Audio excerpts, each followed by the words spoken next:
Festivus Day was yesterday. Yesterday? Okay. Oh, that's what that was. Okay. And then the 26th is what, Boxing Day in Canada?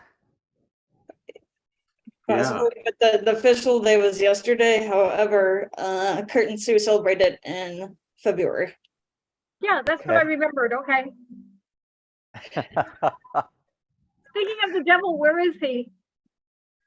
All right, I'm going live. We are live on YouTube, guys.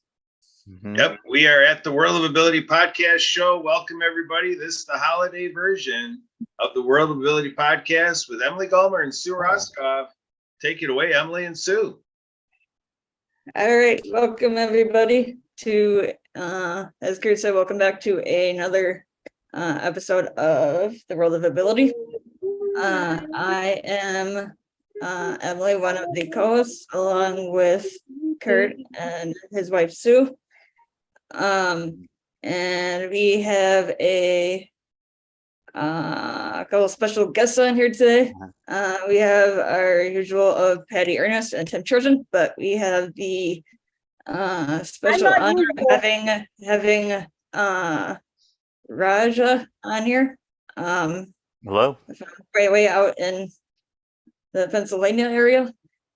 Just outside Philly. Out east. And so I think I'm going to get Patty. Yes. So I think I'd like to bring Raj in here. And Raj, would you like to maybe sort of introduce yourself, say who you are, what you do, and yeah, we're happy that you were able to join us today. Certainly. Thank you so much. And to everyone out there, Merry Christmas, Happy Hanukkah, Happy Kwanzaa, Happy Festivus for the rest of us, and any other holidays happening out this year. I wanted to just say that I'm blessed to be here, and thank you so much, Emily, for having me here. My name is Raj Avadia. I'm the kickboxing, opera singing cancer scientist from Philadelphia. And I always say that when I get up on stage, you know, Rocky Balboa can't stand toe-to-toe to me. So I've been teaching martial arts for 37 years. I'm a 6th-degree black belt in the Black Belt Hall of Fame, actually several Black Belt Halls of Fame. I'm in a martial arts movie and a martial arts comic book. I've been a cancer scientist for 25 years. I worked on multi-billion-dollar drugs such as Darzalex, which has gotten over $5 billion in sales, as well as things like smaller ones that was only a couple billion, like Zytiga and Imbruvica. Recently, we got FDA approval for teclistamab and Carvykti. Those are both. And first one is antibody therapy. The second one, that's a cell therapy. So all in the multiple myeloma space, which is I've been in the blood hemes disorders group, helping to find cures and cancer vaccines. And I've also worked on the COVID-19 vaccine. And to save this for last, I've also been dealing with a lifelong stutter, and which I still deal with every day, and I just say that, and I say that for last just to show people that it doesn't matter what challenges you have, you know, because if you act like your challenge is normal and you just work with it and you keep moving forward, then everybody else will also treat you the same too. Awesome. I mean, it doesn't even seem like you have a stutter. Well, there's a lot of techniques I'm using right now, so thank you for that, and I'll take that compliment. I know you were Patty. What? Patty, can we Hi, Patty, stop we the can hear singing you. for a little bit here? Please. What? Can we stop the singing? We're kind of recording at the moment. That's thank exactly you. what I'm saying. We're being recorded, right? Why wouldn't Yeah, but we're having Raj talk. We're not having a singing contest right now. Oh. We can sing later. Okay. But Raja, you were saying before we started recording here, you did how many interviews in so many months? So back in August, after I found out about Speakers Playhouse and some of these other speaker and podcaster networking groups, that I used to do a one live stream a week for my clients here at Victory Mindset Academy, and at that point I want to do something else to kind of shift things up a little bit, get more engagement. And as soon as I found out about these groups, I realized, wow, there's a lot of opportunity here for people to be growing my show. So back in August, I made the line in the sand and said, all right, I know people out there are, charging $10,000 to get onto 100 stages in a year. That's only twice a week. I thought, just like the mathematician in me and the scientist in me just says, well, it's a 1/2 an hour show over 2 days. I mean, that doesn't seem like a lot of time. So why not just do 4 a week and then do it in under 6 months? So I made a goal of trying to do 100 interviews in 6 months, starting the first week of August. So I had 5 months to do it, really. And that didn't happen. I did it in under 4 months and actually did 140. And now as of last week, I just hit 180. So by the end of the year, I think I'm going to hit 200. Wow.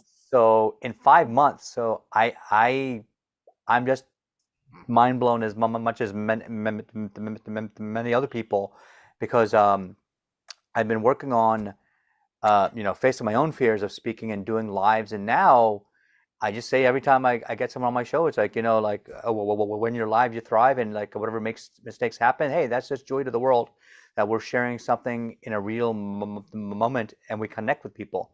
And I think the audience really appreciates that, is that, I'm not perfect. I don't ever think I will be.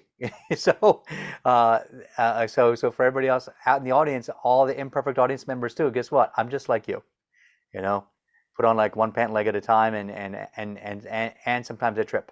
So, it is what it is. So it's our chance to connect with people that really help us to embrace each of our differences and our challenges. Congratulations to you. Thank you. Thanks, Patty. So what does your Victory Academy do? So Victory Mindset Academy behind me, and I'm going to give you the victory bell for asking about it, because you're so amazing and awesome.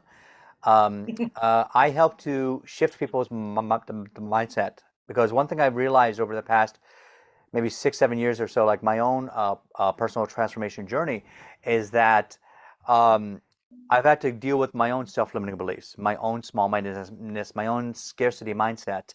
And so I've learned that, just like in the martial arts, where I've seen a pattern of students going from a white belt mind lock to a black belt mind shift, I've been able to translate that into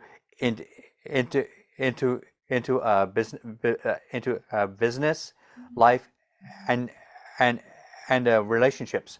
So my clients hire me so that I can help them to understand where their limitations are that are self-imposed in the areas of health, wealth, mindset, faith, which is really value systems, and family, which is really relationships. And then, like a rising tide, using all these 5 pillars helps raise all the ships in your life. Awesome. Kurt, do you have anything you'd like to come in here and say? Yeah, Emily, why don't we do the little bit of round robin? Why don't we set the stage, really make sure our audiences know, who everybody is, who we got gathered up here. There's some introductions to be had. So Emily, let's do it up. Let's get the icebreakers going. Who's here? How about we move it over to Tim Trojan, who we help do the Blue Collar Crypto show with. Tim, should I come in here and tell you who you are, what you do, that kind of thing? Well, there we go. Emma, I always enjoy working with you yourself and Kurt Roskoff, and I'm going to include his wife Sue Roskoff, and I think there's another Patty's here, Patty Ernest. I always enjoy working with you guys. It's always sometimes we're good creators. For myself personally, I do the blue collar crypto. It's a rapidly expanding and exploding field. that is rocking the financial world, and in the world that we're all in, and it creates a wealth for mostly those people that participate in it, the crypto world. You can create wealth for yourself. It doesn't know race, culture, ethnicity. It crosses borders. The crypto world does. The financial system is for all of us, and crypto has a way of including all of us in the world. Recently, I'm looking into venture capital, and on a worldwide I'll talk more about that later, but yeah, right now it's crypto, and I'm also looking into venture capital funding. So yeah, thank you. All right, let's pass it over to maybe Patty Ernest out of Phoenix, Arizona. To the mighty God. I'm sorry, my name is Patty Ernest, and coming live to you right from Roscoff's Manor. And I brought you the World of Pets this year. Actually, I didn't bring it to you. Kurt and Emily brought it to you. I just participated in it. But I'm a pet sitter here in the Phoenix area, and would like to know more about, people who are in Phoenix who need a sitter. Behind me, you see the lovely home that I am taking care of, involving 2 kitty cats, one of whom is an escape artist. So it's been an interesting challenge already. Let me know how I can help you. My number is in the chat. Actually, my number is on the screen. All right, great. I love this thing too. So if you want to acquire, just let me know. Okay, we'll do that. Kurt, you want to come in here and say anything about who you are, what you do, anything about the show, anything you'd like to say? All right, I am Kurt Roscoff out of Milwaukee, Wisconsin, and I am an ambassador with the Disability Channel, showcasing abilities. I am the founder of 5F's Festivus with Festivus Entertainment Enterprises, and we have, as been discussed, an annual Festivus in February. So December 23rd is the worldwide and that celebrated Festivus occasion, December 23rd, and the history of that goes back to ancient Rome. But but really, I find myself here today in the practice of integration from the perspective of all people around the world who are fellow human beings with disabilities. People with disabilities, I present to you as the masters of ability. I have learned more in the last decade from people with disabilities than I have from anybody else outside of the disability community in the other 40 years of my life. I'm 51 years old right now, and I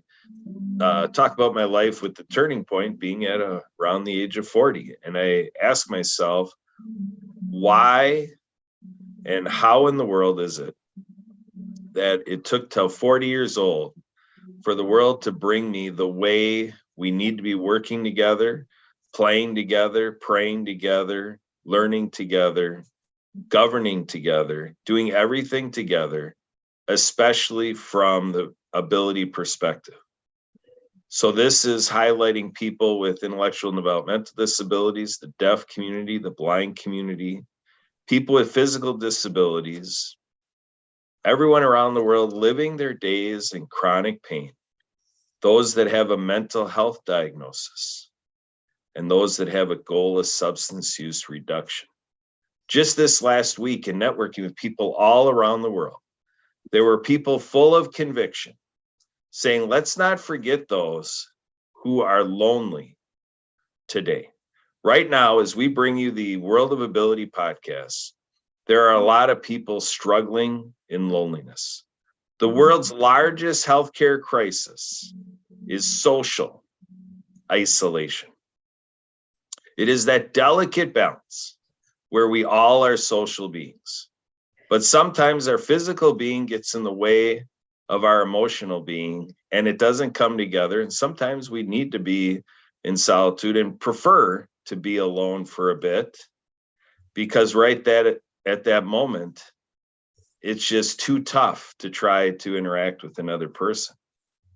But then, oh, how great it would be for those who are isolated, that we have that kind invitation and that well-placed, logistically ready to go approach, and community people who are ready to reach out and say, how are you doing today? How can I help today? These are the things of social service, social mission, social ministry, in mission work, in humanitarian efforts. And all of these things we can be doing together as a human family, 8 billion of us around the world. So Kurt, this I is, think you missed your calling. I think you should have become president. Yeah. well, there you go. I'm 51 years old, folks. My life is far from over. So everything that Patty suggests that I maybe should have been doing, maybe I can be doing. I don't let the past rob me of the present. So here we go. So Emily, I want to bring it back to you. Wait a minute, Kurt, Emily, I have a question for you. You've mentioned a couple of times that you lived to be 40 before your world changed. What were you doing before then? well, before then, I was running the circles of entrepreneurship. I was volunteering with groups that I still volunteer with today, Adaptive Community Approach Program, ACAP, involved in the Republican Party, involved in Optimus International, getting the Builder of Excellence Award, running a business, whatever technical solutions, based out of Redlands, Texas, and traveling the country, traveling the world, doing all these things, because as you're learning, folks, Kurt Roskoff is so great.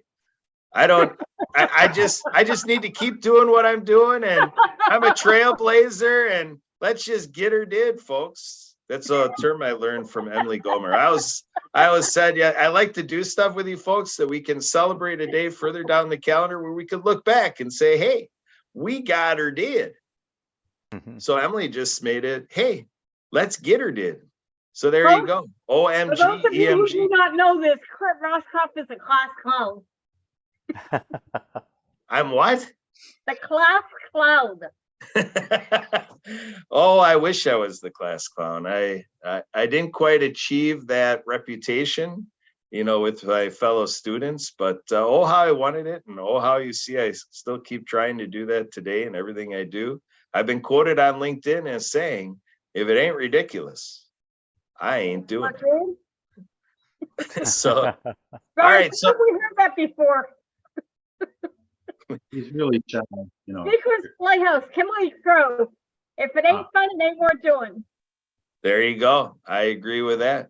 All right. So OMG, EMG, let's bring it back to you, Emily, podcast engineer, executive assistant of this, the World of Ability Podcast Network. This is your show, Emily. You are co-producing, co-hosting this with Sue Roskoff. Take it away, ladies. What's next? Emily, where are you? I have my camera on, but I am frozen at the moment. Sue, where are you? Where? Sue is driving and not wanting to put her camera on or talk at the moment. As of 5-ish minutes ago. How convenient is this? So does anybody have any we brought Raja in here. I do. Actually, February 22nd, 23rd, 24th, I'm going to be doing my very first summit, and it's going to be for amazing humans who crush challenges, and it's going to be aimed at anybody that Kirk, and we should have a chat about this. Anyone who has a verbal disability, auditory, visual disability, anybody who has also dealt with trauma in their life and overcome it, or they've lost their fortune and built it back. Basically, if there's any like mental health issues which have had to struggle through and they were able to pull through and come out clean on the other side, we want to hear their stories and really just show people that there's a lot of us out there, and that we're not going away, and that there needs to be understanding about it. And part of that, part of my mission for this is that I want to petition the government to add a verbal disability to the Protected Americans with a Disability Act, as it is not there yet. And I've dealt with a lot of what I call corporate bullying, and people being able to take advantage of me in the corporate world as a result of that. So I want to change that for everyone going forward, because I think that if our president, who overcame and dealt with his own speech impediment, can rise to the highest levels, I think anybody with any disability can as well. So that event, as we go over 3 days, it's going to be, we're not sure if we do half an hour time slots or 45-minute time slots, and it's going to be amazing because we're going to have amazing speakers, and we're going to turn that also into an anthology. So those that want to upgrade and create their own chapter in our Amazing Humans anthology, the AHA Volume 1, that's your chance to become part of a best-selling book as well. Awesome. Does anybody have any questions for anybody else in the room? So how much does it cost to be a speaker? We're still working out the details. There's going to be, but if you put your email in the chat, I'll send you all the information. The first week of January, we're going to open up a registration. Okay. Good. Yeah, and there'll be 36 slots, so definitely jump on that early. Has this happened before? How many people have you gotten to show up before? If this is This is the first time I'm doing this. First time. Okay. Yeah. Okay. And so and the whole reason is actually here's something else. I had my first 2 compilation books. I'm a contributed author for the Ultimate Speaker book and for Dose of Hope, and we got those previewed on a New York Times Square billboard just this December 4th. So we went up there. I took my parents with us and all the other authors that were publishing, and we took our pictures right in front of freaking, I think, 100-foot, 150-foot jumbotron of our book covers. It was amazing. So and now I have 3 other books coming out, and one of them is called Hug-a-Bully. I got picked on a lot when I was growing up because of my stutter. So I went back to my high school reunion last month, and I actually went and talked to those bullies and asked them 3 main questions. Why were they the bully or the victim when they were younger? What do they think now as an adult looking back? And then what do they teach their children now to break the cycle of bullying?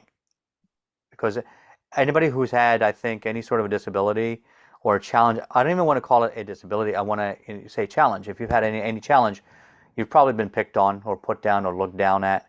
And it's affected me professionally too, because I go to interviews and I do great. Everything looks great on paper, and I'm on the, and like one-on-one, I actually stutter a lot less. And then when I had to do my presentation, all of a sudden I get really stuck, and the anxiety kind of builds up, and I get into major blocks and repeats, and all of a sudden I see people in the room with their eyes rolling back and saying, "Oh, the sighs and the gasps." So I know I lost it at that point, and so that shouldn't be based upon my experience and knowledge. But unfortunately, that is the way that the law allows them to do that. So we want to change that. We want to change corporate policy. We want to change federal policy to protect people, so that way everybody is included and protected. So what did those, however many, so what did those bullies say when you brought those questions up to them? Oh wow, they were very receptive, and actually, one of the worst ones. I'm not going to say his name, but God, ever since middle school, probably in fifth grade, he started just as soon as he saw me, he started picking on me because he was just for some reason he was in awe of my stutter, and he would actually mimic me and joke about it in class, and then he would he sat behind me unfortunately, so he would punch me in the back, and the teacher wouldn't ever see it, so of course he got away with it every time, and he even wrote a stuttering song and got three of his friends to like come out at recess and sing it in front of the entire grade. And the That is one song I would not sing. yeah, and That's one so song I would not sing. yeah, but the recess aide didn't know what to do, and so all the other kids were just kind of sitting there laughing, or they were confused as to why this was going on. And I decided at that point that I was going to make a change. I said, this won't happen again. But that kid bullied me for years, and he actually came up and apologized to me. He found me on Facebook because he told me later on that, like, you know what, Raj, I'm so sorry. I picked on you so much like that, and I was dealing with a lot of demons. He became an alcoholic, and he started to drink in like middle school, like really young. Wow. And so he became an alcoholic later in life, and so he had a very hard time in school, and he was a little bit on the smaller side too. So he was telling me like maybe he had that like a Napoleon complex, and and what was odd was that I think hurt people are the ones who hurt others, and that's what I think he got it bad from his father. And when his mom split up with his father, they got divorced. He ended up leaving our school and going to another school, probably I think in ninth grade or 10th grade.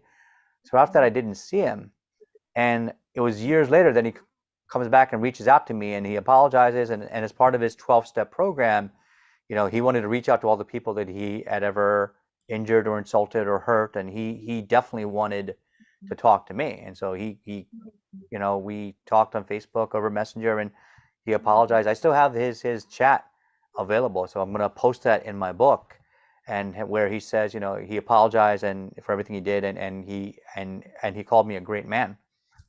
So and when I met him in person at the high school reunion, I gave him a hug and I forgave him, because I don't want to live in the past, and the man that stood before me was not the child that used to pick on me. That there's two completely different people, and I think that's we have to have room in our hearts for forgiveness, and if I'm really being honest, I mean, that felt really good to kind of get that off my chest too, and tell him that, look, I get it, man. You went through a hard time, and I don't see you as the kid that you used to be. So whatever you think or whatever any baggage you have, I forgive you, man. And let's move forward and help save the next child, and make sure the next child is not bullied, and make sure we teach the school system that bullying doesn't stop in school. It happens at work. It happens in families. It also happens online, which is another reason why I keep my kids. I have a 13-year-old and a 10-year-old. They're not allowed on social media. I really think there should be laws against children being on social media, because you have to be trained to drive a car. You have to be 18 to vote, and you have to be 21 to drink. I mean, and so we have certain rules for things. Why don't we have a limitation at all on social media? Because this is the first generation where the computer and the algorithms and not only Facebook but TikTok and Instagram and everything else that is out there, the algorithms are actually, they're not receptive. They're actually training our children how to think. So, and I like what Kirk said earlier about being lonely. I gave a speech in Toastmasters 2 years ago or 3 years ago, and this is one I used for my TEDx talk. at Johnson & Johnson, and it was entitled, Loneliness in a Social Media Society. Because a lot of us don't realize that we touch our cell phones, more than 6,000 times a day. That 9 million people a year die in Japan from loneliness. Over 11 million people in the UK are designated as lonely, and in the US, many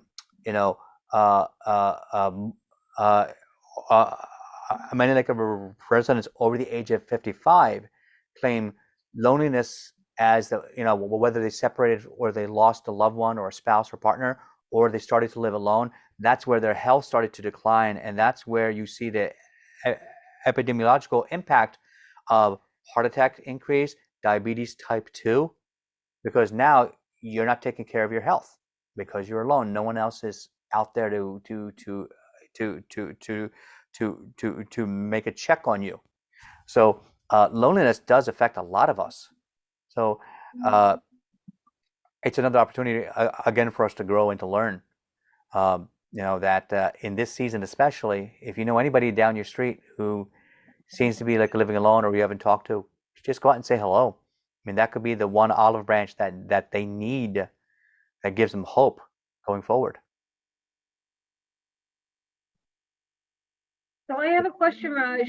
Yeah. You were saying about the boy sitting behind you that beat you or something. He hit you, punched you, whatever. He would punch me in the back. Yeah. Did you tell the teacher? I tried to. Teacher didn't really understand. No. Because we also had, back in those days, we also had the law of the playground. You weren't supposed to narc on the people around you. You weren't supposed to narc on the bullies. And now when I look back, I'm like, that's so stupid. Why wouldn't we? Why shouldn't we? Right? So I tell my kids, listen, if somebody ever pushes you, bullies you, talks bad about you, and my daughter, she has very long hair in a huge braid. So it goes, when it's unbraided, it almost reaches like down to the floor. So Wow. even when it's braided, it goes down to like a rear end. So I told her, listen, your hair is your personal space. That's your personal body. If anybody ever pulls your hair or yanks you, that's assault. And I want you to tell me, and that's not narking, that is reporting bad behavior. So if you ever see somebody doing something bad, report the bad behavior, because that's the only way that it can change.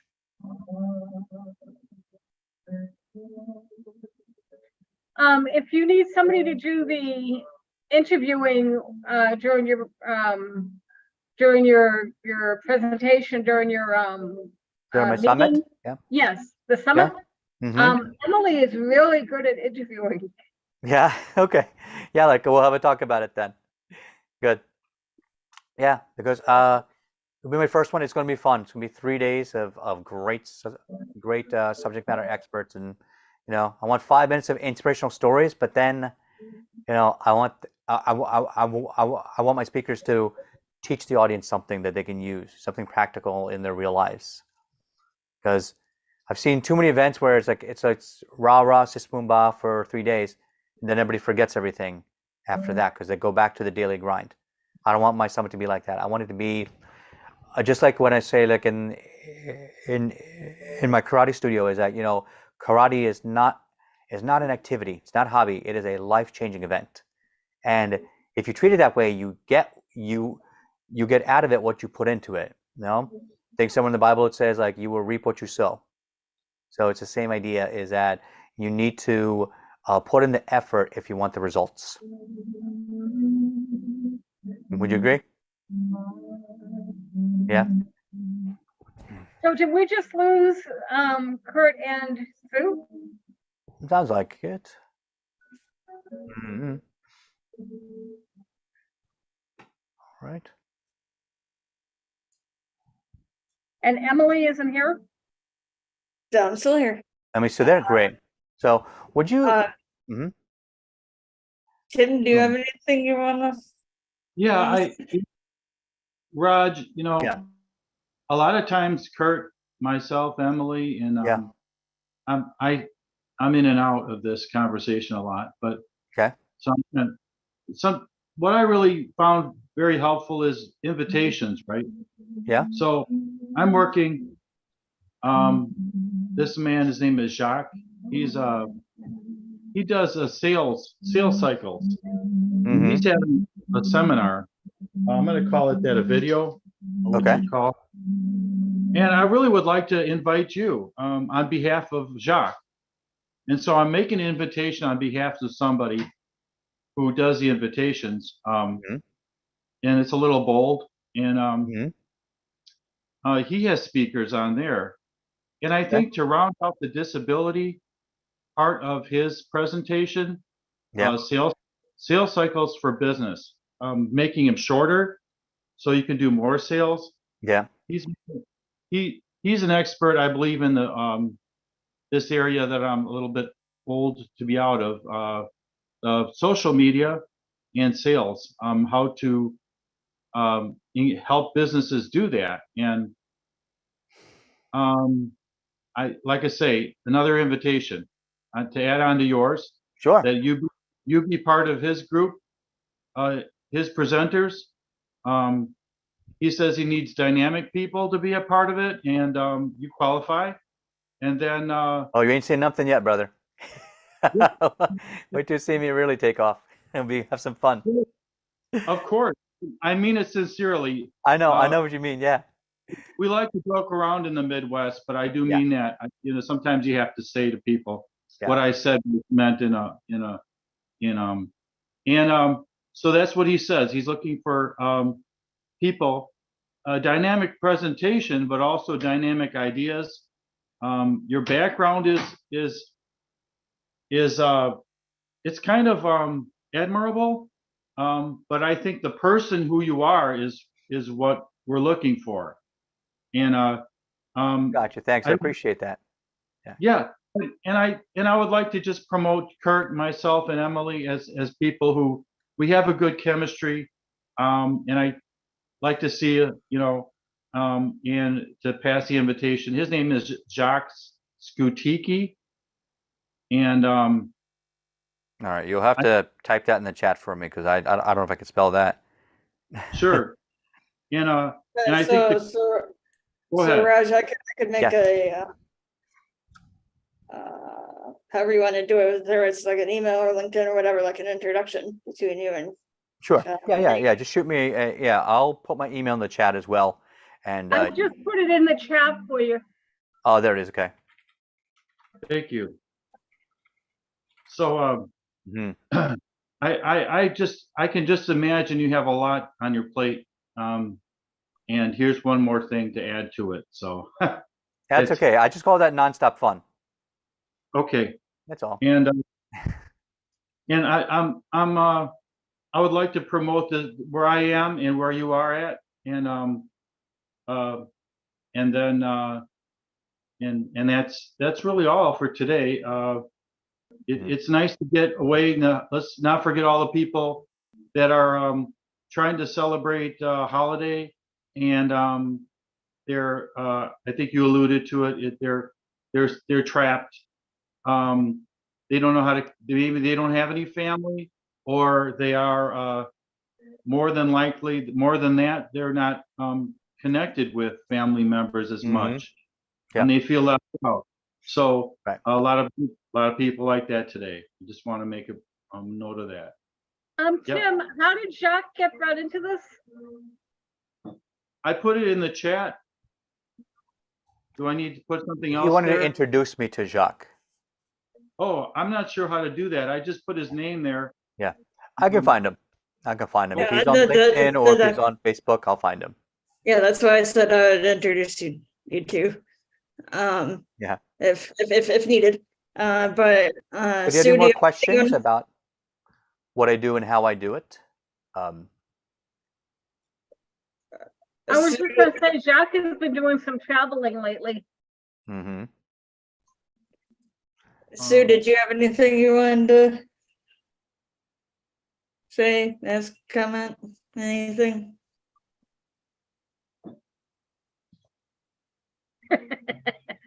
That's to his headquarters. headquarters.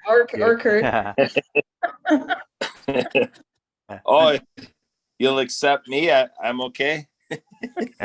Yes, Kurt. Kurt mentioned earlier that he was part of Optimus International too. So am I. Like I'm an officer for our local Optimus Club as well, and I'm about to start a youth chapter at my son's middle school and probably the high school too. And I'm going to implement a lot of the stuff I've learned from Toastmasters as well as the speaking competitions I've been in, and teach the youth, basically how to do public speaking well, because it's one of those skills that it applies to everything. And plus, Toastmasters has a 106-year-old oratorial contest that I think that they could be a part of as well. Are you familiar with the communications contest for the deaf and hard of hearing? No. Yeah, it actually is a program started out of Green Bay, Wisconsin, back in the 90s. The club there started to recognize that they were leaving students out who are deaf or hard of hearing, and coordinated with headquarters to to conduct in their club a communications contest, and Right. Created that future where the OI Foundation recognizes it. Right. Very good. Okay. So that's where a lot of districts, a lot of Optimus International districts are not sharing with membership this great program that, is really akin to what this show is about with the World Ability podcast. Interesting. Our advocacy would be is that every Optimus member and every Optimus club, every Optimus zone, every Optimus district should know about the communications contests for the deaf and hard of hearing. Now, it's not to say that clubs and districts and zones are, with the volunteerism that could support it. Yeah. But at least if the volunteers are not, not in that place to support it, I think everybody still should know about it. Because if a student is within a district that does not have a contest, they can work with the district to check in with other districts to basically be adopted, to join virtually. With the contest and to find out, which Optimus clubs around the world are open to a virtual format. And the club that I'm in actually did facilitate that during COVID, a virtual communications contest for the deaf and hard of hearing with a scholarship that's all supported by OI Foundation and all that. Right. And actually, Do you have any pets? Pets? I don't have pets. I have 2 kids. Do they qualify? No. Well, the pets are kids too, but not the other they way are. around. They are. They're your fur babies. I totally get that. I was going to invite you to the podcast on Monday night, but You can still. You can, Raja, you're welcome to any of our shows. Okay, sure. Sounds good. the World of Pets is on, well, I've said this on Speaker's Playhouse too. The World of Pets is on Monday nights at 7 p.m. Mm-hmm. And Kurt and Emily facilitate it, and I add my 2 cents in when I can. Yeah, you're welcome to attend it. Kurt and Emily have all the details. Gotcha. Okay. Very good. Mm-hmm. Kurt, you want to tell them all the details? It's on this platform. Okay. It's on Zoom? On Ability Now, yes. Okay. On Ability Now. It's on this same Zoom link that we're on right now, Raja. Gotcha. Okay. 7 p.m. Monday. I think I'm going to be there because I'll be here, so I should be able to do it. All right. All right. Monday night. I think we should be able to do that. All right. I have to check my schedule, but yeah, I think I'm available. And, And, you're invited too, since you're on vacation. Yeah. Yeah. This week Just anyway. lost her. So Raja, that would be like 9 o'clock your time, 9 p.m. 9 p.m. my time. Okay, that's a good time. I actually like that. Sue, you're invited too, wherever you went to. Right. So, Where'd you go? oh, you know what? While I have you all here too, What you doing, little lady? Now I'm eating breakfast in the middle.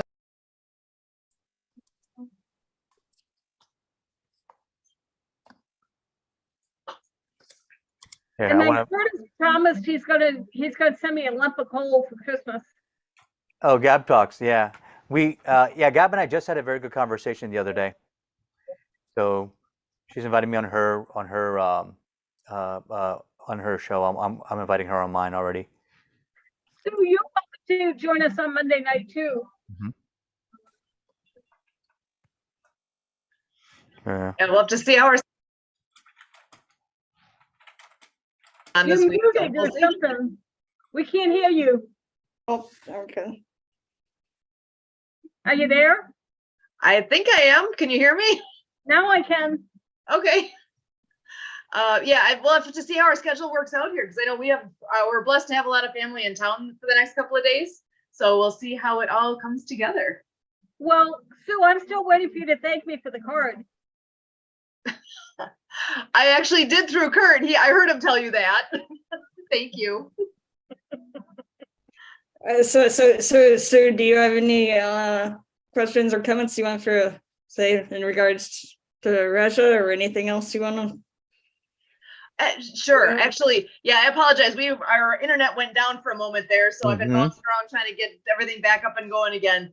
I know I did miss part of the conversation earlier, but part of what I did catch though was when you were talking a bit about bullying, and that it kind of hit a spot with us because we're dealing with some issues with our daughter's school right now as well. And I know Kurt's been actually just in the last few days had been on the phone with the principal and our superintendent, just trying to get a meeting set for early January, hopefully, so that we can see to take it to a community level, because there's stuff going on that it's unnecessary. It's hurtful. And with what you said with social media, it even goes to that extent where it's things that happen at school is getting blown up on social media amongst the students, and it's not okay. It's not okay. Absolutely not. Not only that, I think that people don't realize that, the effects of bullying are so pervasive. You've seen in colleges where, people have, through the use of the internet, caused people to commit suicide. And, so it does go that far. Now, I was in a conference not long ago where somebody said, there's been like in a room full of a few hundred people, I think one out of three out of 100 have actually attempted or thought about suicide. And so in a room of 300 people, that's assuming 9 people may have attempted or thought about committing suicide. I mean, that's kind of scary to think about that. And back in June of this year, I wrote my first piano composition called "You Are Enough," because when I was 17 years old, one of my best friends died, and it left a hole in my soul. And I told people that during this pandemic, we have a hole in the soul of our nation, all this anxiety and stress, and now teen suicide is going up, cyberbullying is going up. Why is this? It's because even though we have this great technology, we got this high tech, we're losing the high touch side of it. And one of the things that we need to do, like whether it's through sports activities, through counseling, through community groups, through churches, through a community center, or just through a parade down your street, do something where everybody starts to feel included and inclusive, and people feel valued. Because a lot of times people, like for example, right now, to bring this full circle to the adults too, is that it's not only affecting teenagers, it's affecting adults, because now we have this great resignation happening. Now I understand like the baby boomers are now retiring, but even beyond that, a lot of people are now realizing during the pandemic, we don't have to work on site, we can work remotely. And if they don't get that opportunity, now they're going to quit their jobs, because people don't quit a job, they quit a person that they work with. for a better opportunity. And if we don't, figure out how we can make these social connections, we're going to lose people. And that doesn't mean just, from a professional standpoint, but also from just a social standpoint. I mean, how many times have you talked to your neighbor in the past year? It's mostly when we're taking out the trash. It's like, hey, Joe, how's it going? Good to see you again. How are the kids? Great. That's good. See you. Bye. It's like there's no social connection. We're doing the veneer of connection instead of thinking about, rather than just doing the little icing on the cake, we need to be the cake. And a lot of what we do in life right now, especially Instagram, everything's about visual, right? You go to YouTube, everything's about visual, but it's also about very good body language and making an emotional connection. But on social media sites where are purely visual, like Instagram, look at my amazing, beautiful turkey. Look at my Christmas tree that's so well lit, and everybody and all the presents are under the tree. And my husband and wife and kids and everybody, we're all dressed to the nines, and we're the perfect family, and we got the little dog too. And we're giving a false sense of what reality is. And now children are picking up on that, and they're thinking that's what they have to live up to. And that's giving them, feelings of being inadequate. Now, when I talk about bullying, I talk about the 7, not 6, but 7 different types of bullying. And I add, there's a psychologist who actually determined what the 6 different types were. And, so it goes well beyond physical. It goes physical, there's mental, there's emotional bullying, there's exclusionary bullying. Then we get into cyberbullying, and I forget what the 6th was. No, it was racial bullying. So those are the 6 types of bullying. And I'm going to add a 7th, corporate bullying by the title. So how many people have said, oh, well, my manager told me to do this. Oh, I have to work Saturday. I have to work the holiday. Well, why?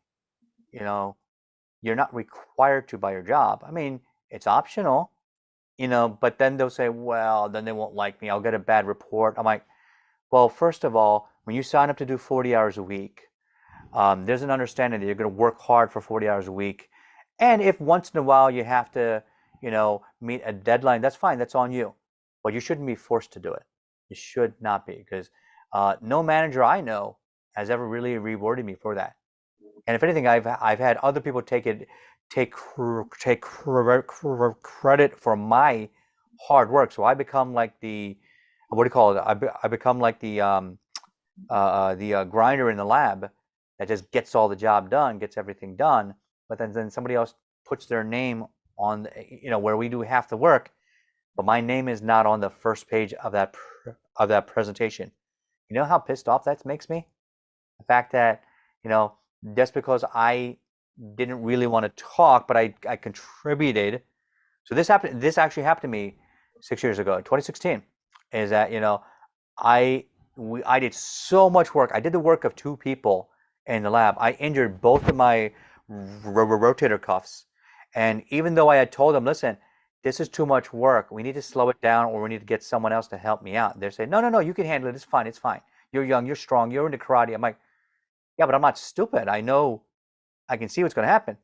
Guess what? They overrode me. They said, no, you can do it. So basically, I got bullied into doing twice the work that I shouldn't be doing. And I got injured. And I was in physical therapy for a year. So that's like a corporate bullying where, somebody is talking about my speech handicap, and, somebody said I had that has psychological problem. I had somebody else talking down the hallway from me, cackling because they heard someone stuttering on the radio. So they were mimicking them and laughing with a buddy of his. There were 2 construction guys, and I know the guy's name too. I told my boss that day. I was furious. I wanted to take that guy outside and beat the shit out of him, and I should have, but I controlled myself. I told my boss, "Hey, listen, this happened. You need to talk to him, or we need to talk to HR." And he said, "No. Just let it go.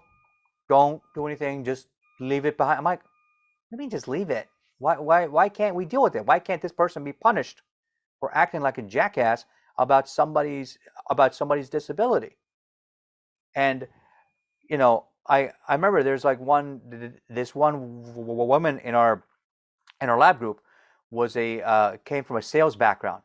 So every time I try to talk or I get stuck in something, she's automatically just gonna bulldoze in and start talking over me. And after a while of this, I finally stopped and said, listen, we gotta have a chat. Do you know what you're doing to me every time you do that? And she finally got it. But she still didn't quite stop. I mean, she would still do it every once in a while, and then she'd catch herself because I'd look at her and I'd give her the eyes. Said, really? So, people have to first be aware of what's happening. I don't think they realize that, when I'm on certain times when I'm talking, it's kind of like you're stepping on the gas and stepping on the brake at the same time. This grinds my vocal cords. It gets exhausting to talk. And I'm much I'm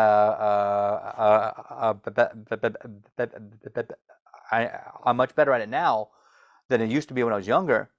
But there were years when I didn't even want to talk because I remember in 8th grade, I went to my friend Tim Walker's birthday party.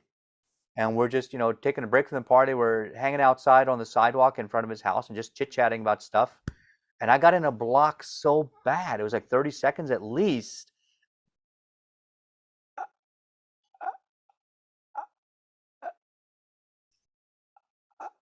Like that. At least 30 seconds. My face turned red. I was so embarrassed at feeling like a failure that I couldn't talk. I just started crying. And Tim, because he was a cool dude, he just leaned in and said, Raj, are you okay? And I apologized like it was my fault. I was like, I'm sorry, man. I just can't talk right. I couldn't get the words out. So this is the emotional damage that it causes to people with speech fluencies. And I forget who was earlier that said it doesn't sound as bad now. It's like, that's true. I'll take that compliment anytime. But it's kind of like an alcoholic. Just because I'm not drinking, it doesn't mean I'm not an alcoholic. Just, and that's the thing. Is like I haven't cured my stutter. I have not overcome it. I'm dealing with it every day. And I have even a family member that told me you shouldn't talk about your speech handicap because you shouldn't call it a handicap because there's other people with real handicaps, like people who don't have arms or legs. I'm like, oh, you did not just go there, did you? Some drinking may have been involved with the other person, but even still, they know better. So I calmly collected my thoughts because I was about to blow up on them and said, listen, that's a matter of perspective. And I walked away. And I'm so glad I did, because otherwise I would have said something that would have ruined that family relationship.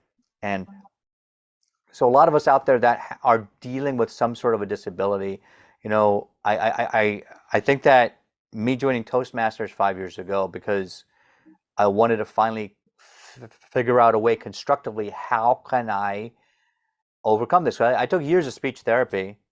I could say it kind of worked, kind of didn't work at times.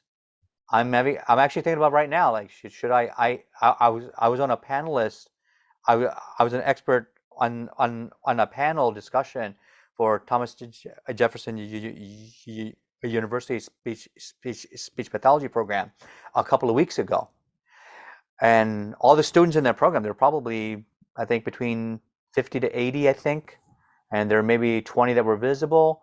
And they all had to submit their questions ahead of time. And the teacher asked us all the questions that the students were asking about what is it like to stutter, and has it ever affected you emotionally or professionally? Have you, so those kind of questions. And, so I think we opened up a lot of eyes, because a lot of people see the surface of it. Oh, it's not so bad. It's not so bad. Well, you're not really seeing the depth of it. You're seeing the iceberg effect. It's not so bad to you, because you only have to deal with it 10% of the time. You don't see the other 90% of the time that I have to deal with it. When I call Domino's Pizza and I try to order when I try to order a pepperoni pizza and they hang up on me, every time. That's not fun. When you go to an interview and you're talking to people one-on-one and you can kind of show them all the experience and expertise you have, and then you get to the presentation and then people start to roll their eyes at you. That's not fun. Because you've lost it. And so professionally, that has held me back many times. Why did I take karate? Well, so I don't have to talk. Why did I get involved in singing and opera and competitions? So I didn't have to talk. It shaped my life. Now, in a way, though, when I look back at it now, one thing I didn't allow me to do, I didn't allow it to destroy me. I allowed it to I tried to use it as fuel to empower me. If you take like a race car, your IQ is the engine. That's how fast you can go.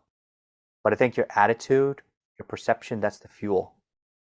And so when you add the right fuel, if you're negative, the car's not going to go very fast. If you're very positive, you get high quality fuel in the car, boom, you're gonna zoom off really fast. You're gonna win the race. So a lot of that attitude is, they say with a lot of like mindset coaches, is that life is 10% of what happens to you and 90% your perception of it. It's so true. And nowadays, I'm less and less focused on, being a perfect speaker and focusing more on the content that I deliver to people. Because then, now what I'm trying to do is I'm trying to normalize verbal handicap as just being part of the norm. I don't have to cure it for your sake, right? Sorry, not sorry. Deal with it. Because only then do people start to understand, oh, okay, just normal, just part of who you are. And exactly, it's a part of who I am. I'm not a stutterer, because that defines the entirety of my human life. It's not, I'm a person who stutters. So it's a piece of me. That's it. And I think when we kind of reframe it that way, you realize, yeah, stuttering it's not 90% of me, it's really 10% of me. And out of the 10,000 things that I could have done, that it doesn't restrict me out of 9,000. It restricts me out of maybe 10.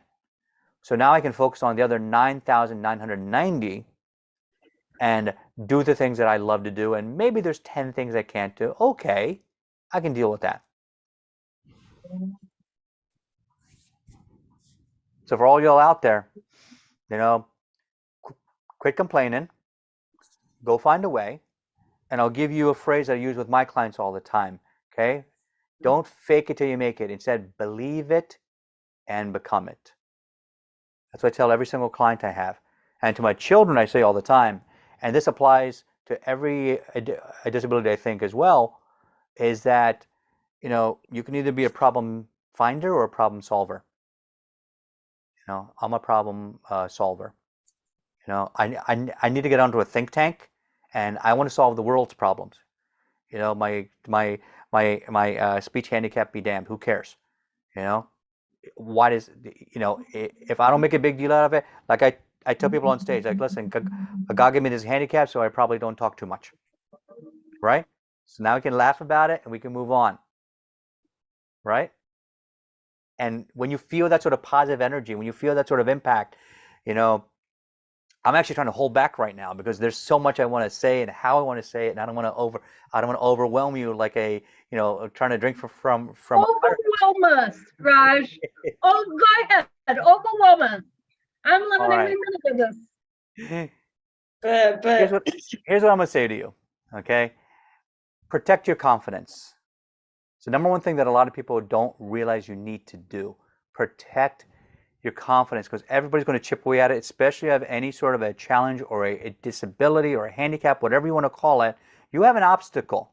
You have a duty to yourself to share your gift with the world so that your obstacle is not the thing that's get in the way to help others. Shame on you for being selfish and not sharing your gift with everybody else.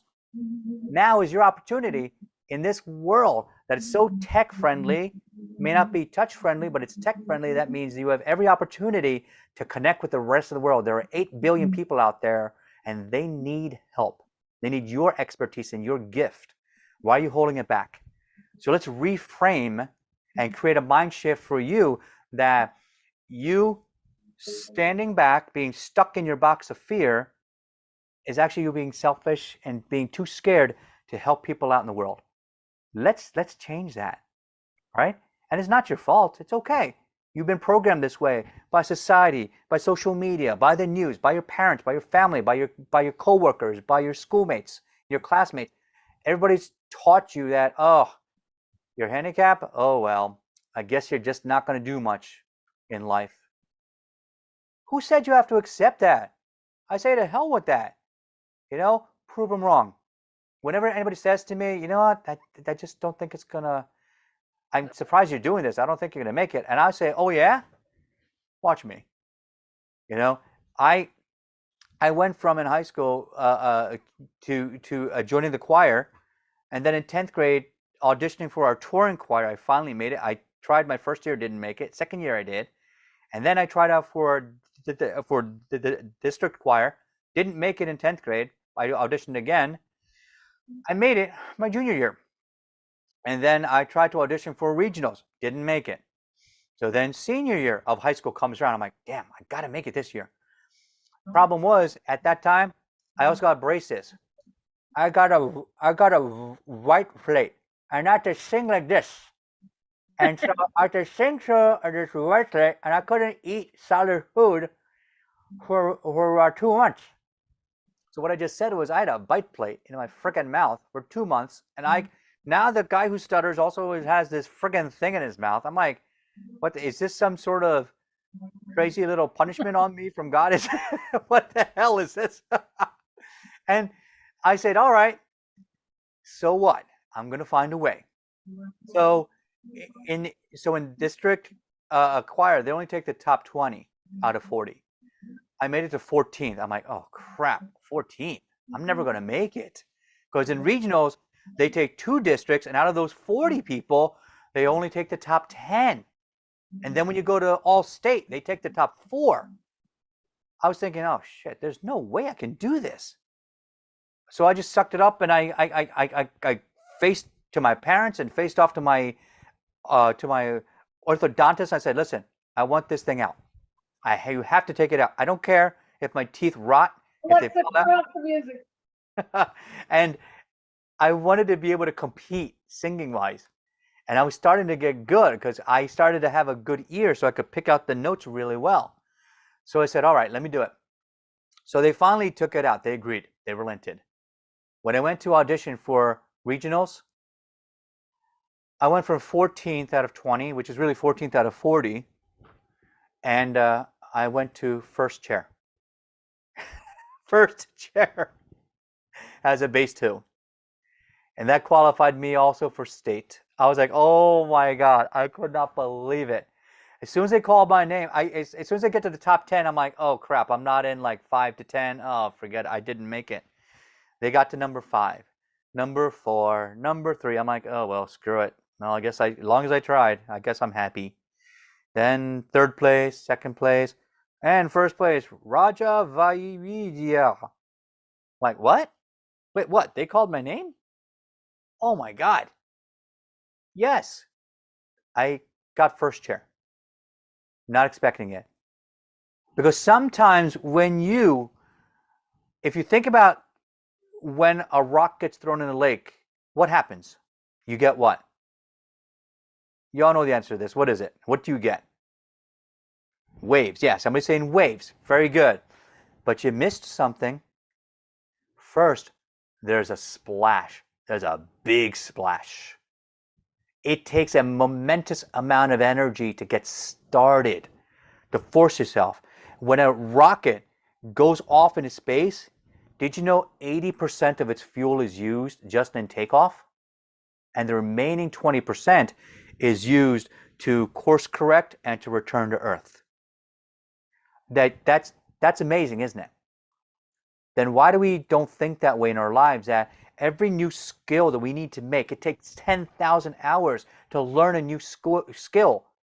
It's 5 hours a day, or that's like an hour a day, 5 days a week for what, 5 years? It takes a lot of time to learn a new skill. So why don't we think that it takes that much effort? 80% of the effort, it has to be up front. I tell my students at karate, if you think you're going to get an easy button on the way to black belt, you're mistaken, because this is one of those things. It's very clear. The path is simple. Everybody knows exactly what to do. You need to do only two things. Number one, show up to as many classes as you can.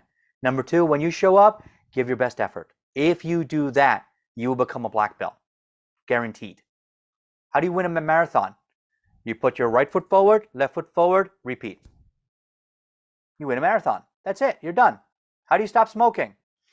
I don't know. It's so hard to stop smoking. I know. I get it. But why do you smoke? Because they're available. What if you didn't buy them? There you go. Now that's another way of thinking. What if I just don't buy them? Instead of spending that $10 a pack on a pack of cigarettes, what if we spent it instead on a savings fund for our child? Or that becomes our vacation fund. All of a sudden, you take your cigarette money out of your children's vacation fund to go to Disney. Makes you think twice about it now, doesn't it? Right? So we can create internal resistance to bad habits. Not only that, there's a great book by James Clear called Atomic Habits, where we create small habits. These small habits stack on each other, and they create amazing habit stacking that, with time and location and a sense of urgency, now you're creating habits that actually change your life. Plus, I'm talking on top of that, a lot of people think psychologically with their neocortex. We're thinking logically. What if instead we go from our neocortex to our cortex down to our limbic thinking? That's our subconscious thinking. That's where our emotions lie. That's where our intrinsic values really lie. And in order to get that in our brain, we have to shift from alpha waves into a delta frequency. As soon as we do that, now those habits that we used to think were impossible to break, that's when we start changing those habits. Does that make sense? So right now, if you're having a good time, raise your hand. Put a 1 in the chat. Say aha. Tell me mind blown. I'll give you the victory bell again for that, because you guys are amazing, and so am I. And the reason is because we are dealing with our challenges every day. Stop making excuses for it. Go deal with it. And you'll find that by dealing with it, you are freaking powerful. You are amazing. Why are you waiting to be amazing and go impact the world? Today's your day. Go change your life. Go change the lives of others. And this is Coach Roger coming to you, as always. Don't fake it till you make it. Believe it and become it. Wow. I think with that, we can end on that note. So, Raj, I have a question for you. Sure, Patty. So, your background is in engineering? Nope. Cancer research. Cancer research. Okay, you did say that at the beginning. What is the Victory Academy? Is that your karate? No. This is my Mindset Academy. So this is Victory Mindset Academy, victorymindsetacademy.com. And what it is this is my online clients that I take on.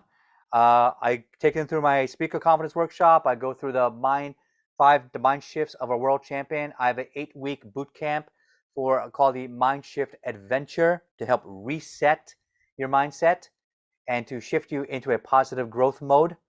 And all that is based off of my online training, my own personal journey over the past 6-7 years of personal transformation.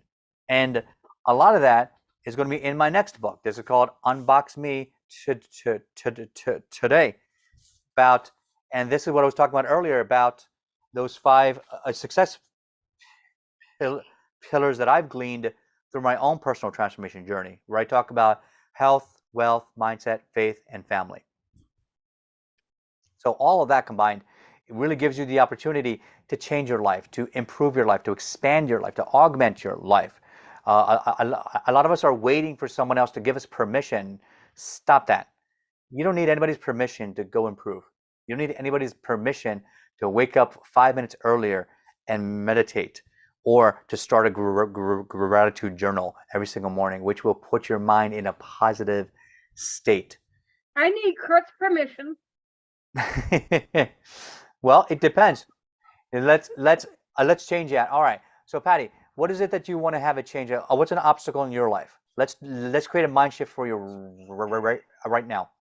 Oh, I need to increase, or I want to increase my pet sitting. Your pet sitting? Okay, great. Okay, I'll give you the 5-second fix, and then I'll give you the 5-minute fix. Are you prepared to be coachable? I'll do my best. Okay, Kurt's All right. really the only one who can coach me. good. So the 5-second fix is this: Go if ahead, you want more Kurt. clients, go ask more people. Done. Solve your problem. All right, that'd be $500. Nah, just kidding. Now, next thing, 5 minutes. Your 5-minute coaching session. Here we go. Why do you think that people are not coming to you? I don't know. You want to do this? No. You do know. Why don't people want to come to you right now? So you're pet sitting, you're house sitting. Are you getting so many clients that you have to turn them away? No, the opposite. No. Okay. So it sounds like you have an issue with lead generation, right? Okay, yes. Now, what about the clients you have? Are they repeat customers? No. No? Okay, so it sounds like you have a problem with client retention. So now we found out we have 2 problems. So we can solve those problems. Now, the first problem, I came on this show to find out I have problems. Thanks, Kurt. that's okay, but listen, here's the thing. We are problem solvers, not problem finders, right? We're problem solvers.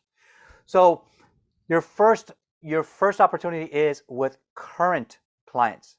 How do you get repeat business? Are you asking them for repeat business? Yes. Okay. And are you sending putting them cards, on? and the cards are coming back to me. The cards are coming back to you? Mhm. Did they move? Mm-hmm. Oh, they moved. Okay, well, you gotta find a way to track them then. Does their email move? I don't have their email addresses That's a problem. Why don't you have your email addresses? because I don't know about technology. Okay, I'm not But- very bright when it comes to technology. you're on Zoom. This is amazing. Somebody had to give an thanks email to get on the Emily Zoom, right? and Kurt. All right. So could you ask them for their email before they leave, before they move? Yeah, I'm starting to do that now. Got I'm it. You starting got to to do more that. of Yeah. now.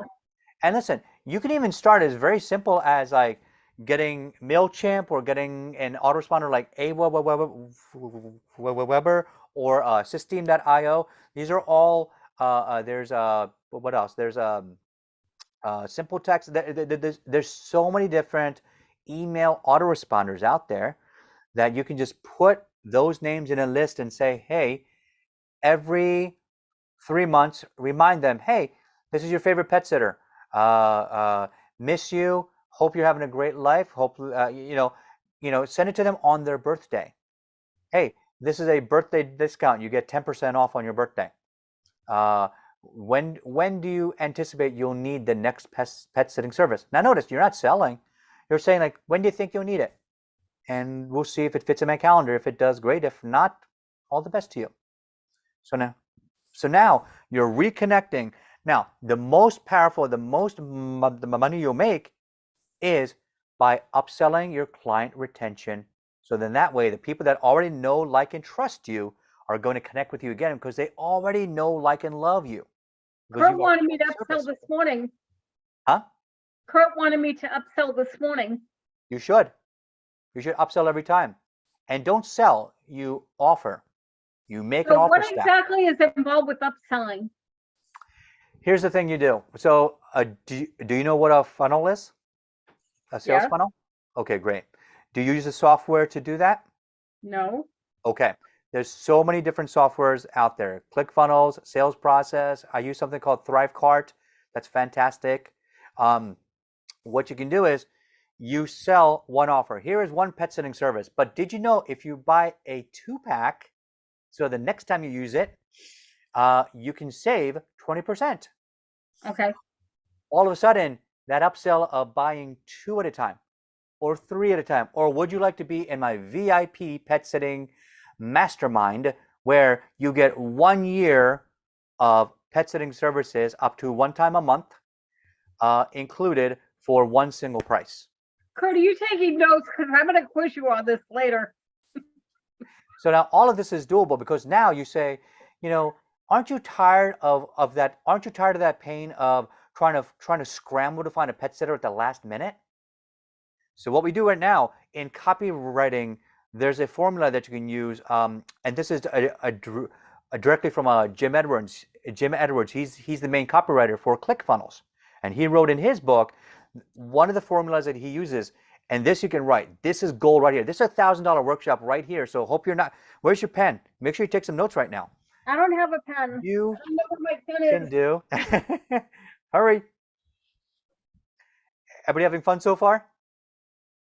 Oh, I'm loving you. Because now this is an entrepreneurial journey right now. You and Kurt are, you must be brothers or something. So here's what you do. I want you to write on 3 different lines, PAS. All right. Now, as a client, the P stands for pain. What is their pain point? What do they care about? Not everybody thinks about rationally about like, oh, I got to find a pet sitter. I got to plan it ahead. I got to budget for it. No, they don't think that, right? Sometimes they say, uh-oh, oh, wait, next week our vacation. Oh, wait, oh, I'm sick this week. Last minute, what do we have? Nothing available. Oh, let's go try to find somebody. Last minute, right? That is their pain point. Their pain point is the anxiety of not finding someone in time, the anxiety of like, can someone knowledgeable and caring actually take care of my fur baby, right? And the pain of, are they going to show up on time? Are they going to leave on time? So it doesn't affect the thing that I have to go to. What if I have to go to a conference? I have to catch a plane. Is that pet sitter going to be there on time so I can go catch my plane? You've now addressed their pain points. Now, P-A, second one, A for agitate. We're going to agitate that pain. Say, That's the one that Kurt knows best. so imagine if you missed your plane and you missed your conference, and because of that, you lost a big promotion at your company, or worse, you got fired. Is that worth it to be putting yourself under all that stress because you couldn't book a pet sitter? Whew. Well, then we go to S. Here's the solve. Here's the solution. The solution is join Patty's annual pet sitting service VIP Platinum Upgrade Mastermind package. Right? I just made all that up. Now, with Patty's amazing Launchpad Express Train pet sitting service, not only will you get to Hogwarts by going through platform 9 3/4, but your pet will be loved and hugged and be smiling when you return. How would you like it that your pet is cared for by someone who has lovingly cared for pets for 20 years? How would you like someone who is a professional in what they do and has 20 pets they care for throughout the year so they know what they're doing? How would you like a pet sitter that is a certified pet sitter because they call themselves certified? Right? So now all of a sudden, you solved a problem for them. And then you make the offer. And an offer is not a sale. Right? Everyone has what they call their tier 1, tier 2, tier 3 offer. Their tier 1, you have a lead magnet, which is your freebie. Here are 10 tips on how to find a pet sitter. And you give that away for free. And you make it as a PDF, 10 tips to finding the right pet sitter for your pet. Emily, And did you hear that? you put your info at the bottom of that PDF. You put a clickable link, and then that gets sent to your Calendly account, where you get on a 15-minute phone call with them. So they talk to a person, they talk to you, and they say, hey, that's great. I'm glad you reached out. Thank you so much. I appreciate you so much. Now, do you have a time period where you need your pet taken care of? Okay. Yes. Now here's my tier 1 product. It costs $97. It's like $100 per day. All right. You can select one day. You can book it in advance. Here is the payment link. I accept PayPal, Venmo, Cash App, Stripe, Apple Pay, Google Pay, Samsung Pay, TV Pay, Mental Pay, Car Pay. I don't know. Make something up.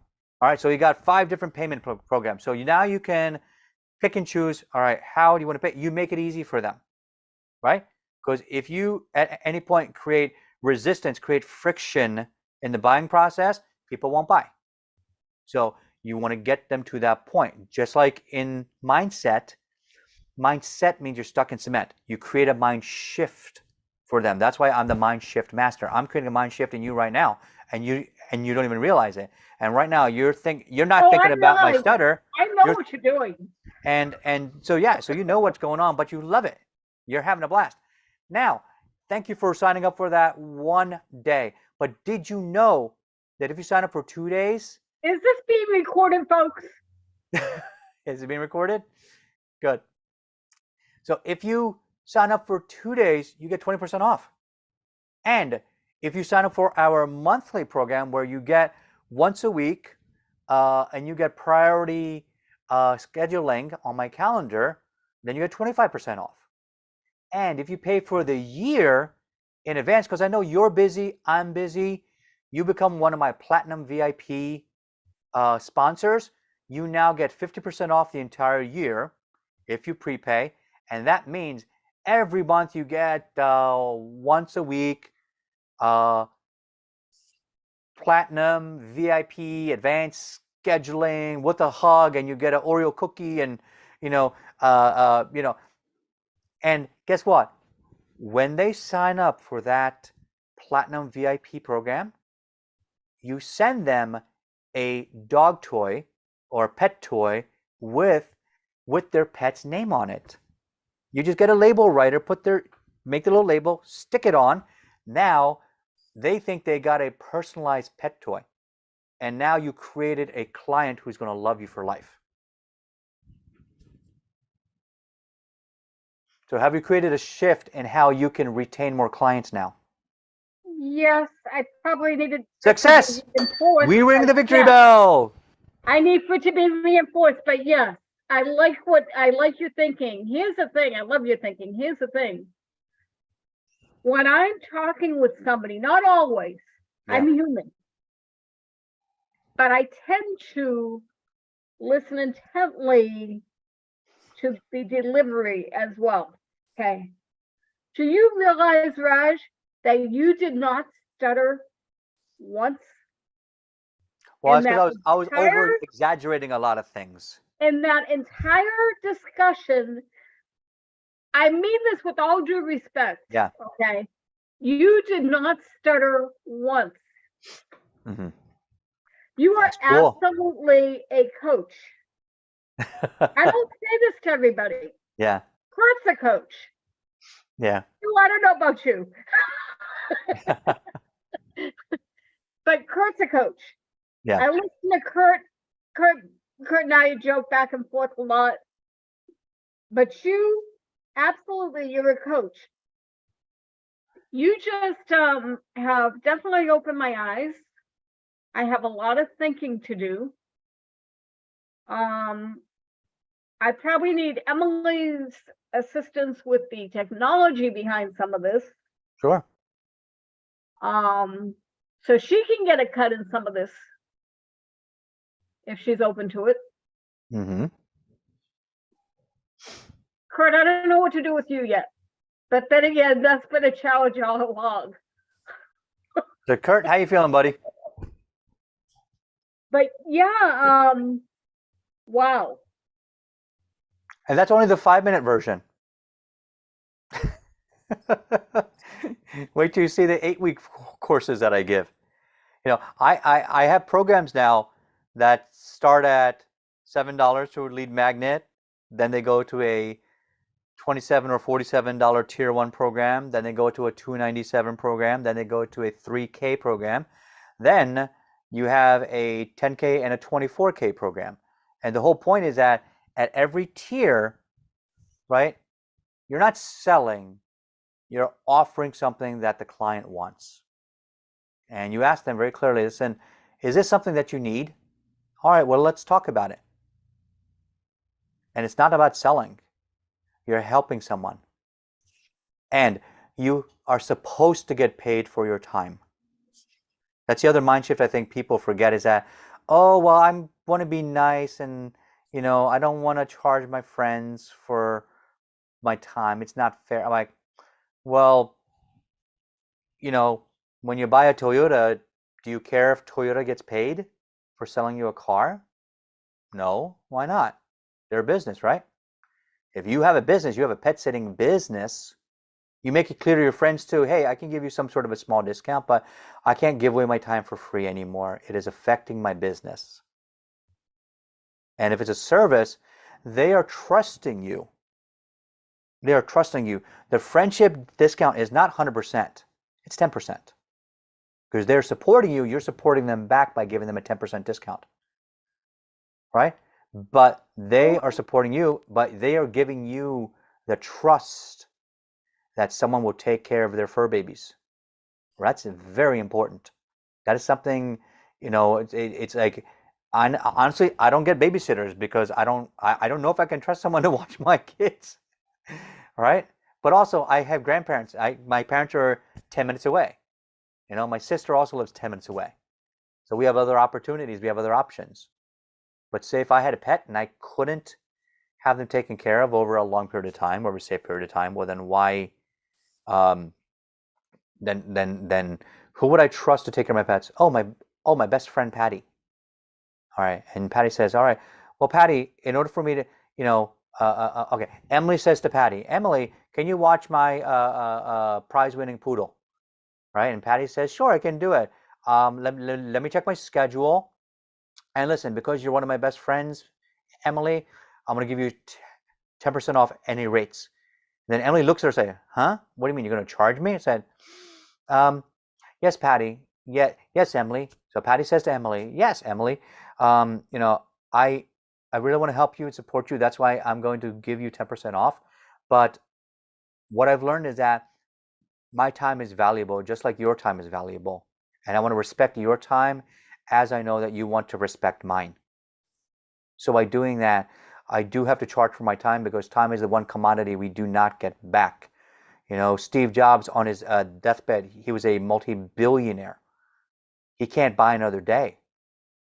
How many people would you say, listen, if it cost you $1 million to buy each day of your life, would you find a way to get it? I'd find a way to find something, right? What if somebody says, listen, you're going to die in 6 months if you don't come up with if you don't come up with $1 million to pay for the cure that we have. I'm going to find a way. Get it? So you asking, and this is one thing I had this problem also, like with my friends when I opened up my karate school. So I was head instructor for my teacher's karate school for 25 years. They call me Master of Adia, and I'm in charge of 400 students across 2 different karate schools. I finally said, you know what? I feel like I'm not growing anymore. I need to open up my own school. And with his blessings and his support, the first year I leased space from him and I started getting my student clientele growing. After a year, I moved locations to my home studio, repatted everything, had 1,000 square feet, beautiful, and plus the bonus there, I don't have to pay rent, and I don't have to drive anywhere. And when I did that, some of my friends, I told them, listen, I have this karate school, I'm going to be doing it, and I would love for you guys to support me. And I told them very clearly, listen, I'm not going to ask you for full price, but as my friends, I'll give you my friend price. It'll be 50% off. Okay. They were very happy to pay that. And some of my friends, they said, no, we'll pay full price. And even though I told them they only had to pay half, they still paid full price. Right? So those are the kind of friends that I like to have because they want to support my business. Think about the friends that you're connecting with that want repeat business from you. Are they paying you what you're worth? And if you're allowing yourself to be using up your time and not getting paid for have a frank conversation with your friend. Say, listen, I can't afford to do this anymore for free. Would you consider because we're friends and you help to support my business, I have to pay for my software, I have to pay for my automations, I have to pay for my friend Emily to help me set up the tech, I have to pay for my friend Kurt for coaching, I have to pay for my friend Tim for Bitcoins, and I have to pay for my friend Raja to teach me mind shifting and how to make the best connections and engage with my audience. So, Wait a minute, what does Sue get paid for? where's Sue? Oh, Sue's. Oh, that's Sue. Yeah, Sue is the supervisor of everything. So she gets paid the most. So you tell your friend, listen, my costs have gone up, so I have to charge you now. Hope you don't mind because you know how much I care for you and how much I care for your pets, and they'll say, yeah, sure, that's fine. That's fine. They'll get it, right? Because they know that you can't get everything for free. You just can't. Well, two things, Raj. One, I'm not sure. One of my own pain points is where that price point should be. Right. And two, I'm a firm believer also in bartering, that not always do people are able to cough up the money, but they're able to do something in exchange for. That's okay. That's still income. That's still a form of currency. Bartering is currency for sure. Listen, if you're a landscaper, you're a gardener, they cut your lawn. It costs $35 per cut every single week. For a month that's $140. Say, okay, well, listen, you're going to cut my lawn 4 times and I'll watch your pet 4 times. Even trade. There you go. So you're making something out of it, right? So yeah, you can do some of that too, but that can be a smaller, but that'd be a smaller portion of what you make. At the end, though. The other thing is, I hope Kurt isn't listening too carefully to any of this, because I hope he does listen to it, because he and I have some talking to do. But on the other hand, I hope he's not listening too carefully, because what this man has done for me, I can't begin to repay him for what he's done to try to help out. Gotcha. Good. Then keep trying. That's all. I know I have an impact that I need to be out there. There are people with speech dysphonia out there that are getting marginalized at work. They're getting marginalized at school. They're getting marginalized in their families. They're getting bullied. There's a need out there. And if I don't share that message with people out there, people are going to miss out. Not only that, we have to start creating those mind shifts, right? So, hey, honey. And how do I know where the money point, price point should be? Price point is usually done by testing. So there's something called split testing. So you try different price points. That's where, as a business, as a real business, you don't just guess. You test different price points. Like in calculus, you take like a derivative of each price point and see which one gives you the most. Rather than spending, say for at like $100, you only get 2 people. Well, that's only $200 in sales. But at $20, you get 200 people. That's $400 in sales. So that price point worked out better. Now, can you scale that up? That's not scalable.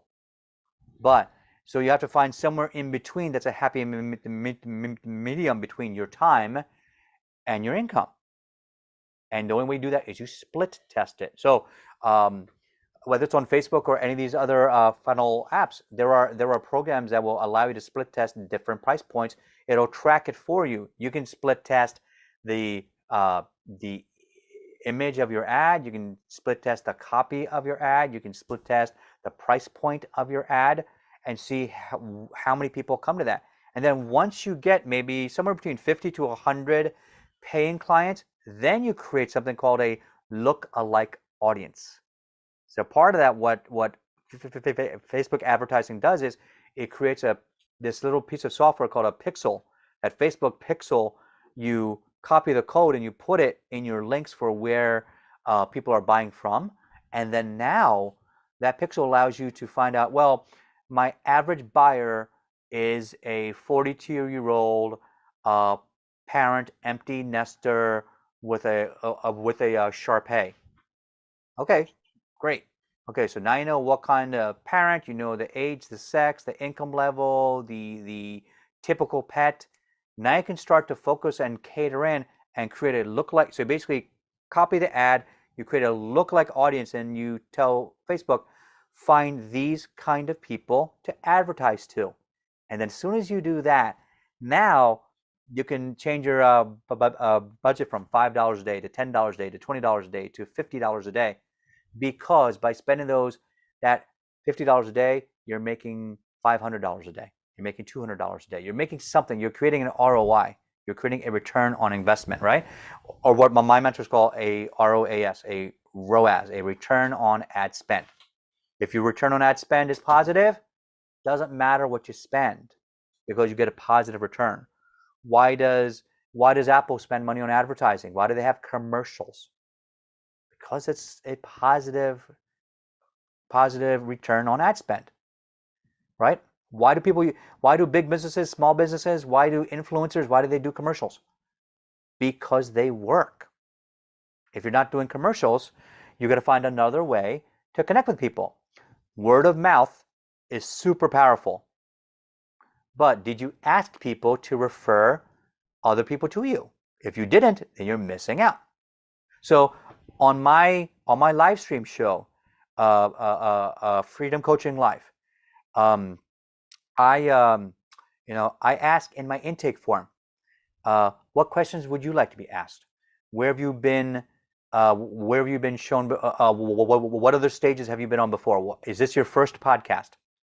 Because if it's somebody's first podcast or show, I'm going to treat them a little bit with more kid gloves than someone that is a little bit more experienced that's been on 50 of them. My first 50 shows were kind of rough. I learned a lot. The next 25 were a little better. Next 25 were a little bit better still. And then I started implementing my VA team. And if you guys need a VA team, I have a really good link for you. I connect with, so ask me about that because my life got a whole lot easier and a whole lot more profitable once I got a VA team.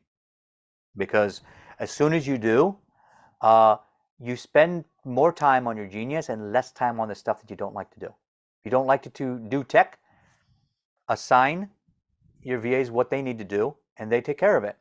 Now, for the past couple of months, most people I know, podcasters, live streamers, bloggers, vloggers, they do one show a week. They do a season. I mean, they do a year. So they do 50 shows a year, maybe 52. Then they stop. Then they say, okay, now this is the end of our season. We're going to do a next season next year. I do 10 shows a week for the past couple of months. Like, it's as easy. I cracked the code on how to make this easy. I set up my VA team so that they do all the back-end work. They do 75% of the work for me. I show up with the 25% where I do the pre-show call, then I'm on the show. That's it. So I get to do the fun parts and I let everybody else do all the grunt work, all the tech work, all the chasing the leads and the emails and the bio and the headshot and make the little background and send out the promos and connect with them. Hey, did you promote on your email list and on your social media platforms? Follow up with them. Why do I want to do all that? That's not my genius, right? That's not my zone of genius. My zone of genius is connecting with people. Like right now, we're talking right now. When I'm live, I thrive. So we're together right now. We're going to make some action because you're going to gain traction because we're taking action on something.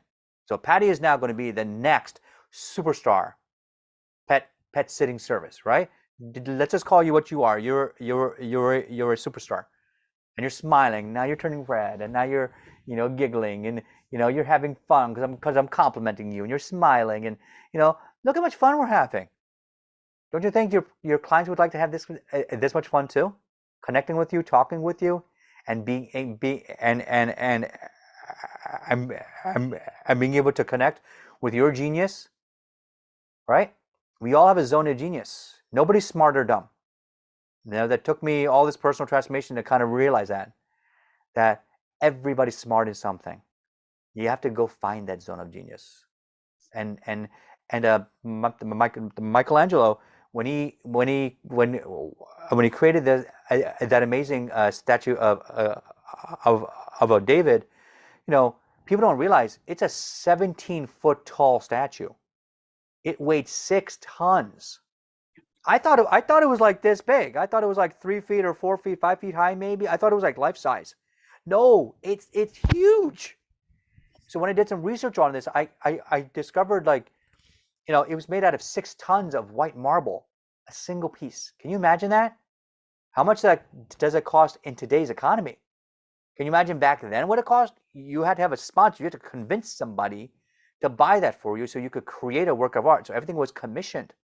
So he created this amazing, iconic statue that everybody in the world knows about who knows anything about art. And later on, when somebody asked him, like, where'd you come up with this idea? How did you create this magnificent statue? And he says, you know, I didn't create anything. I simply revealed the greatness within by removing the excess. Patty, you have greatness in you. You know, let it show. It's your time. All right, guys, I think Thank you. we've gone a little longer than we Yeah, initially planned here today. Raj, Okay. I need to tell you something. sure. I have one coach who says, if it ain't free, it ain't for me.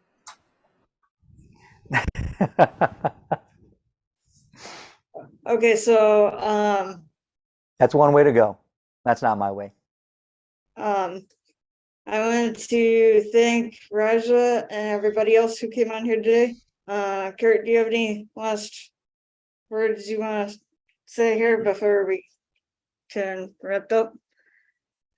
No, I think it's just happy holidays, all the best to everybody's families and friends and everybody we all care about. You know, so wishing favor upon everybody, and let's proceed in the days and week ahead. And we look forward to seeing you back here at World of Ability time, 2 Central, 3 Eastern. So Emily, that's a wrap.